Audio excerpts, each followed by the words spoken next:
পূজা শেষ, এই তো বাবার বাড়ির উদ্দেশ্যে রওনা দিলাম। তো এখন মোটামুটি 12টা বাজে, গাড়িতে উঠেছি। যাইতে আমার 3-4 ঘন্টা লাগবে। তো ওয়েদারটা সেদিন ভালোই ছিল, মেঘলা আবহাওয়া।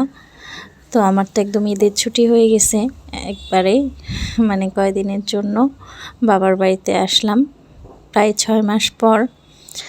তো মারা গেছিল এর আগের ঈদে, তখন তো আসিনি। তারপরেও মন খারাপ লাগছিল বাড়ির জন্য।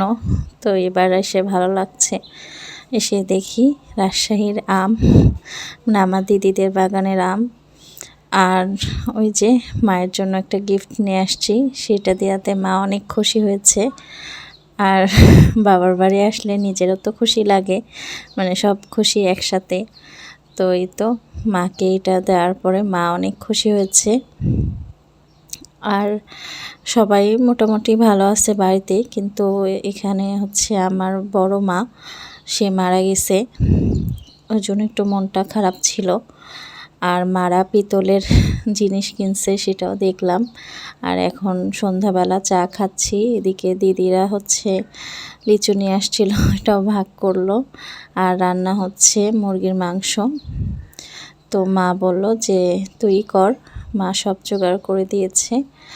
আর এই যে ভাত, এটা পরের দিন সকালের ভিডিও।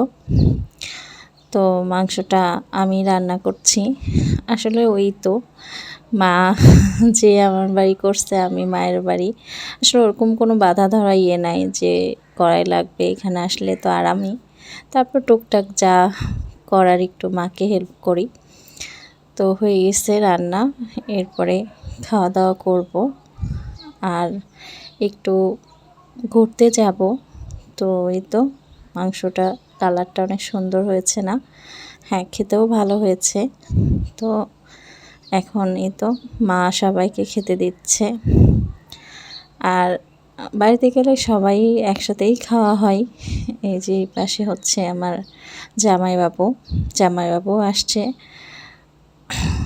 তো এই তো খাওয়া দাওয়া করছি। আর আমার দিদি এখানেই থাকে, ওই যে ওর বাচ্চাদেরকে এখানে স্কুলে পড়ে। তো আমরা এই যে বললাম ঘুরতে যাব, তো রেডি হয়ে নিয়েছি।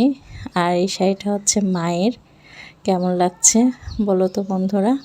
তো এই যে আমাদের যে রাস্তাটা, এই পাশে এই যে পদ্মার পার, সঙ্গে চড়ও পড়ে গেছে। তো আসছি আমার দিদির বাড়িতে, ওখানে যে সবাই গল্প টল্প করছি, একসাথে সময় কাটাচ্ছি। তো ভালোই লাগে বাবার বাড়িতে আসলে। আর আমার সব রিলেটিভের বাড়ি কাছাকাছি, তো ওইভাবে যাওয়া হয়, আবার হয়ও না। তো সবাই ডাকে আসলে অনেক দিন পর। তো যাক, ভিডিওটা এই পর্যন্ত। Bye bye.